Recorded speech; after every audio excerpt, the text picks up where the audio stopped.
Hi friends, ரேடிகா ஆசை சீரியலில் நாளைக்கு என்ன நடக்க போகுதுன்னு பார்க்கலாம். வாங்க வீடியோக்குள்ளே போகலாம். நம்ம சேனல் இன்னும் சப்ஸ்கிரைப் பண்ணாதவங்க சப்ஸ்கிரைப் பண்ணிக்கோங்க.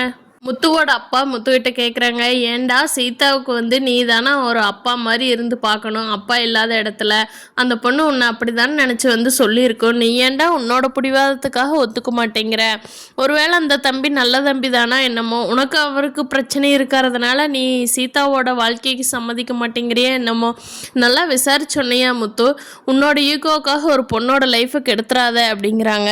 அதுக்கு முத்து, அப்பா என்னோட பிரச்சனையை மட்டும் நான் நினச்சி சொல்லலப்பா, அந்த கான்ஸ்டபிள் ஒரு நாள் பார்த்தேன், அவர் கூட போய் டீ குடிச்சுக்கிட்டே கேட்டேன், எப்படி யாருன்னு என்னோட விஷயத்துல தான் இப்படியா என்ன ஏதுன்னு கேட்டப்போ அவர் சொன்னார், அவருக்கு ஒருத்தரை பிடிக்கலன்னா அப்படி தாங்க சார் பண்ணுவார் அப்படின்னு சொன்னார்ப்பா.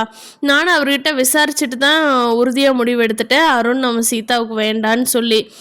நீங்களும் மீனா மாதிரி புரிஞ்சுக்காமையே கேட்குறீங்களேப்பா அப்படின்னு சொல்கிறாரு. இல்லைப்பா, நீ எதுக்கும் நல்லா விசாரி, ஒரு ஆள் சொன்னதை வச்செல்லாம் சொல்லக்கூடாது அப்படிங்கிறாங்க. சரிப்பா, நான் விசாரிச்சுட்டே சொல்கிறேன் அப்படின்னு சொல்லிட்டு முத்து கிளம்புறாங்க. முத்துவும் மீனா சீதாவை பார்க்குறக்காக ஹாஸ்பிட்டல் போகிறாங்க. அங்கே ஹாஸ்பிட்டல் ஒரு அம்மா பயங்கரமாக அழுதுட்டு இருக்காங்க. என்னன்னு சொல்லி 2 பேர் நின்று பார்க்குறாங்க. அப்போது அவங்க பொண்ணை ஹாஸ்பிட்டல் அட்மிட் பண்ணியிருக்காங்கன்னு தோணுது.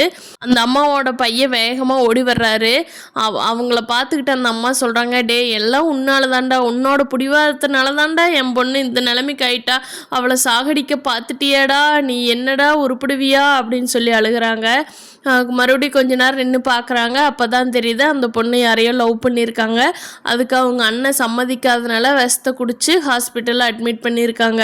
டாக்டர் உள்ள ட்ரீட்மெண்ட் போயிட்டு இருக்கிறதுனால அவங்க அம்மா பயங்கரமாக அழுதுட்டு இருக்காங்க. இதை பார்த்துட்டு மீனா முத்துக்கிட்ட, என்னங்க சீதாவுக்கு இப்படி ஒரு நிலைமை வரணும்னு நினைக்கிறீங்களா? ஆல்ரெடி சீதா சாப்பிடாம கிடந்து இப்போ ஹாஸ்பிட்டலில் அட்மிட் ஆகியிருக்கா. ஒருவேளை அவள் உயிரை விடலான்னு இது நினச்சிட போகிறாங்க. தயவு செஞ்சு யோசனை பண்ணி சொல்லுங்க அப்படிங்கிறாங்க. சரி மீனா, நான் இன்னும் கொஞ்சம் விசாரிச்சுட்டு சொல்கிறேன், சரியா? சரி, இப்போ சீதா நல்லபடியாக வீட்டுக்கு கூட்டிகிட்டு போகிற வழி பார்ப்போம் வா அப்படின்னு சொல்லி கூட்டிகிட்டு போகிறாரு. பார்க்கலாம் ஃப்ரெண்ட்ஸ், அருணுக்கும் சீதாவுக்கும் கல்யாணம் பண்ண முத்து ஒத்துக்கு வராங்கிறத நாளைக்கு எபிசோடில் பார்க்கலாம். இந்த வீடியோ பிடிச்சிருந்தா லைக் பண்ணிக்கோங்க. தேங்க்யூ.